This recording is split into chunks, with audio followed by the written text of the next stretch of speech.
Shelter me, O God, hide me in the shadow of your wings. You alone are my hope.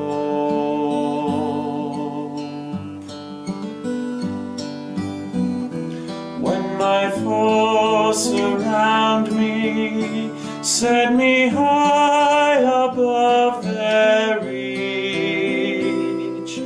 Hear me when I call your name.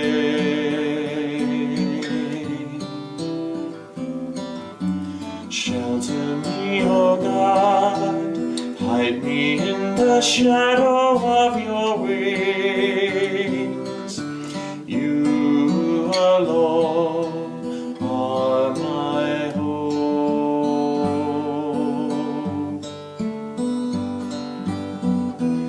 As a mother gathers her young beneath her care, gather me into your arms.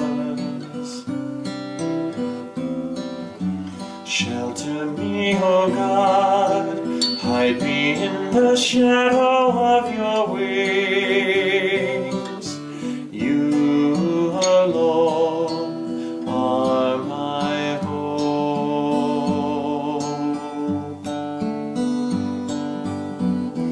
Though I walk in darkness through the needles eye of death, you will never leave my side.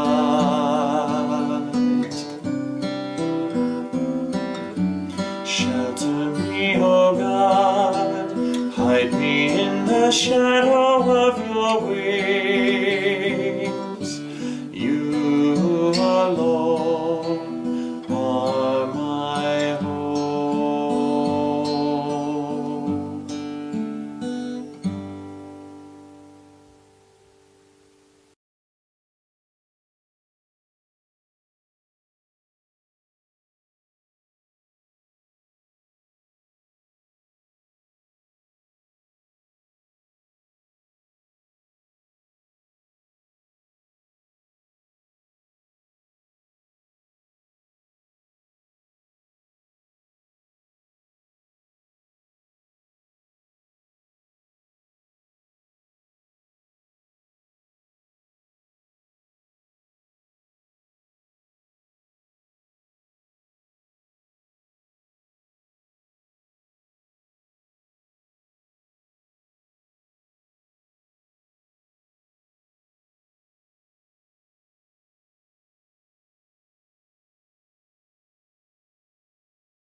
Well, I just want to say thank you to Clara for her beautiful painting that she did.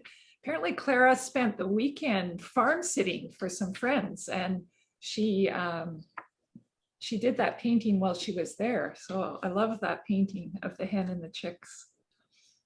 Well, I mean, we all know that Jesus was passionate about helping people to learn about God.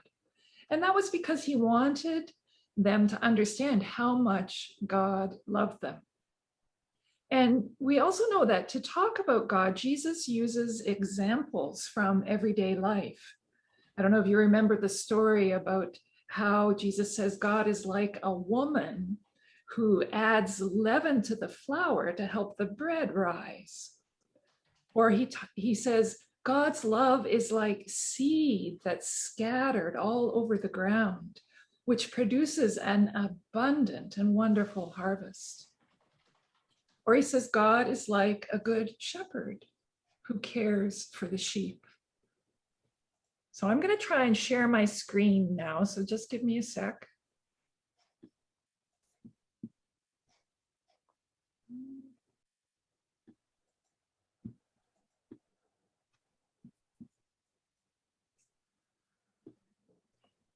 Can you see that?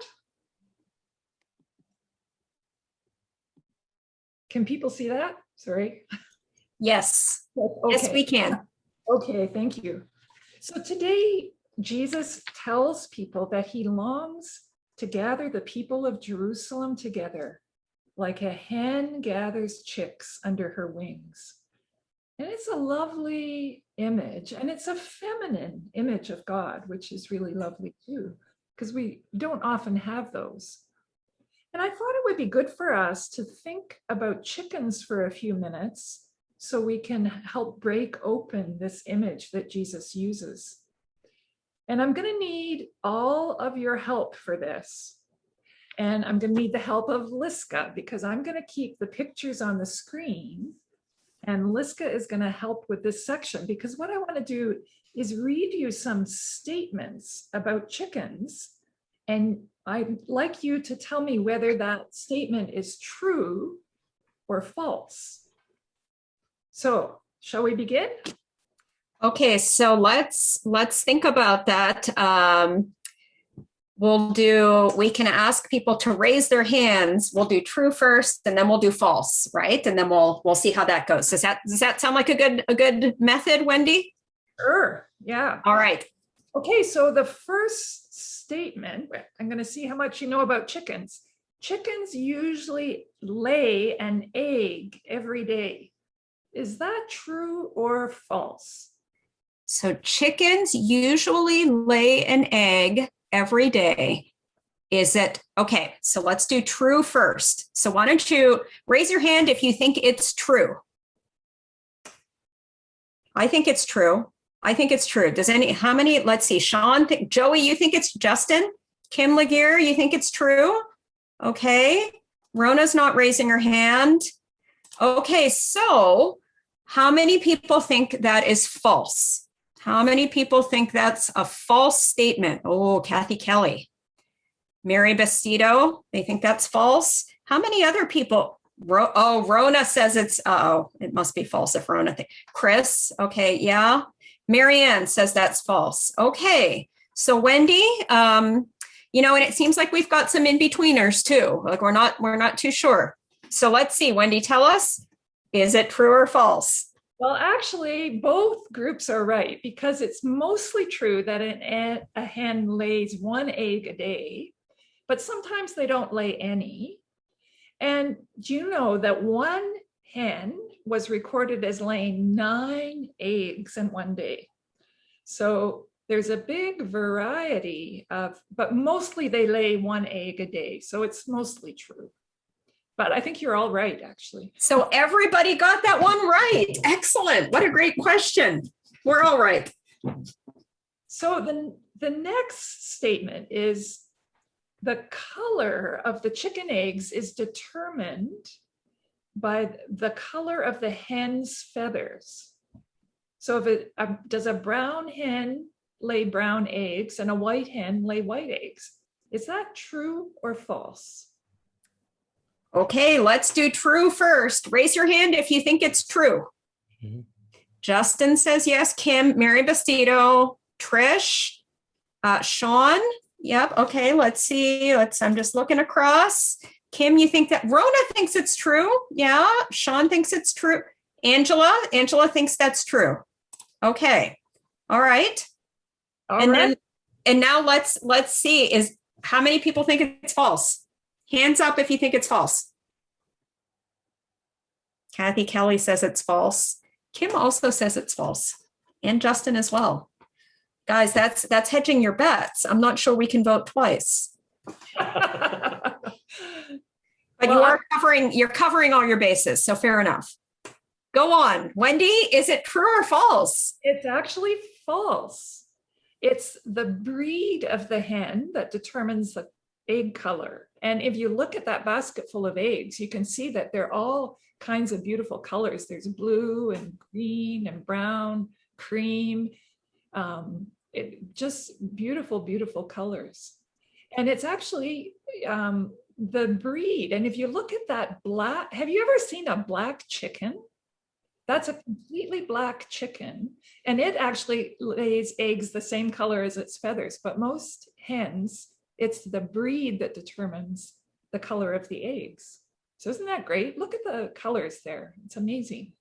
Wow. So next statement. Chickens are very intelligent. Is that true or false? Hey, how many people think it's true that chickens are really smart? Raise your hand if you think chickens are smart. Trish does. Trish thinks chicken. Joey, Justin, Sean, Rona says chickens are smart. Yep. Kim Laguerre, let's see. Yep. Okay.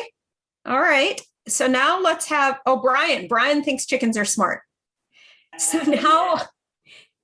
now let's do false. How many people think that maybe chickens aren't very smart? Judith, Mary Bastido think that chickens are, and Kathy Kelly. Let's see, Sean as well. You say chickens are not so smart. And Angela says chickens not so smart. Okay, Wendy, which is it? These birds are smart. Do you know that chickens can recognize up to about 100 faces or individuals? And that's not just other chickens, but they can recognize human beings and dogs and cats. And they solve problems and they pass on their knowledge to others in the flock. And they really like to play and to run and to jump. So they're very complex birds and very smart. You can see in the pictures there, the first one is chickens running and the other one is chickens playing together. So Can they count? So the next statement, chickens just have one kind of cluck. Do you think that's true or false? Okay, so let's do true first. Raise your hands if you think chickens have just one cluck. Tim says just one cluck. Kim, Judith, Sean, Angela. Okay, those are all the one cluck. These are all the one cluck voters. Sean, Justin. Let's see. Anybody else with just one cluck? Nope. Okay. So now let's do false. These are the people that think chickens have lots of clucks. Mary Bastido, Kathy Kelly, Jason, yeah, Sean, Christopher, Rona says lots of clucks. Joey, lots of clucks. Okay, well, I think there's probably more hands up for multiple clucks. How did we do, Wendy? All right. So chickens actually have very complex communication.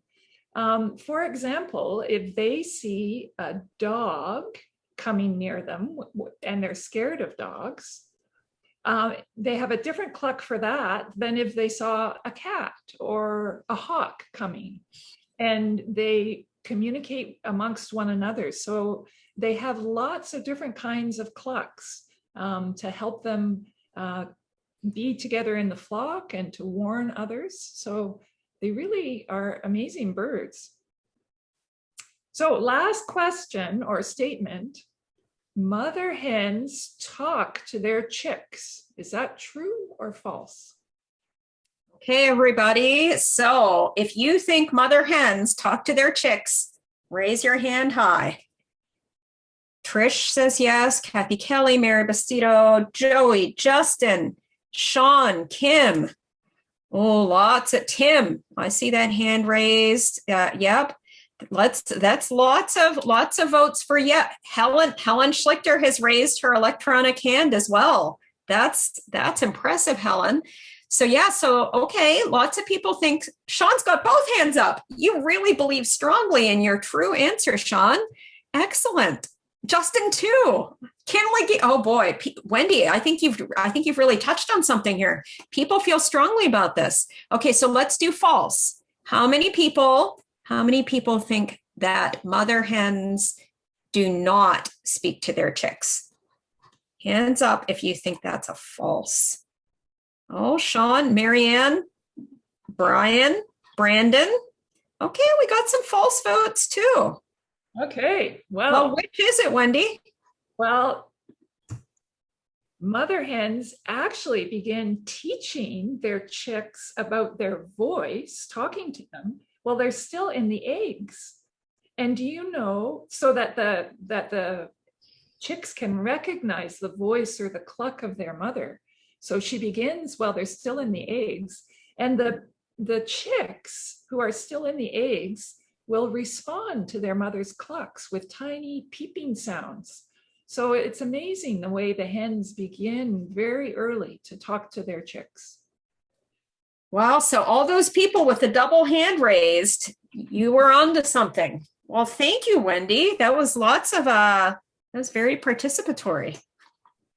Well, so now that we know a little bit more about chickens, we can try and understand what Jesus was teaching us today in today's gospel. So the first thing we learned was that a hen is a very good mother, talking to her chicks all the time. And there's something else here, that when a hen is hatching eggs or raising her very young chicks, she spreads her wings wide and puffs out her feathers. Do you see how that's happening with these two hens? They're covering their chicks with their wings and their puffy feathers. So I think Jesus is trying to describe the way that he longs to protect, defend, and nurture his people, just like these hens do for their chicks. And to follow Jesus, are we not also called to the same mission of being like a mother hen? How do we protect and defend and nurture those who are vulnerable, like little chicks? You know, the hen clucks to encourage the chicks with her voice. How do we speak words that bring joy and hope to those around us? In our homes and our families, we can be people who bring warmth and comfort and assurance, and therefore be signs of God's grace and love. And I want to make this a little more practical by sharing some examples with you. So when Carl and I used to go to Brookwood House for supper every week, and we hope that someday soon we'll be able to do that again, Jenna would always ask us, how are the kids doing? Referring to our grandchildren. So Jenna made us feel so welcome with her warmth and her caring. And Linda Martin, when she sees me, like when she sees lots of us, enthusiastically tells me I'm the best one. And I cannot help but feel loved when I get greeted that way. And I don't know about you, but I love coming to Zoom Spring because I think we have some wonderful mother hens who nurture us online. I want to talk about Robin for a second, because the way he gathers his friends and his family under his wings in his beautiful prayer every week is great. And when Robin looks out for his friend Rona and greets with his wonderful enthusiasm and joy, it all of us into being cared for. Because if you look around on Zoom, when Robin sees Rona, everyone and we all take part in their joy and the beautiful expression of their friendship. And of course, Jenna and Linda and Robin aren't the only ones who are like mother hens. I think of Angela and Teresa and Justin and Farwa and Tim, just as examples of people who hold and nurture others by their prayers and love. So Jesus tells us that he is like a mother hen who talks to her chicks, protects and nurtures them. And we are invited to do the same for others. And I don't know if we have time to answer this question. Do we have time, Liska, or we're out of time? We have a few minutes, Wendy. Yeah, we probably don't have time to sort of go off in separate groups and think about it, but we have 3 or 4 minutes that we could hear a few answers back from people. Yeah. So how can you be like a mother hen and bring warmth, joy, and love to others? Anybody have any ideas? So how can you be like a mother hen and bring warmth, joy, and love to others? Wendy, Yes, Marianne. I need to do the egg, the egg for the thing, and chick to go under the egg, Yeah, they're really lovely, aren't they?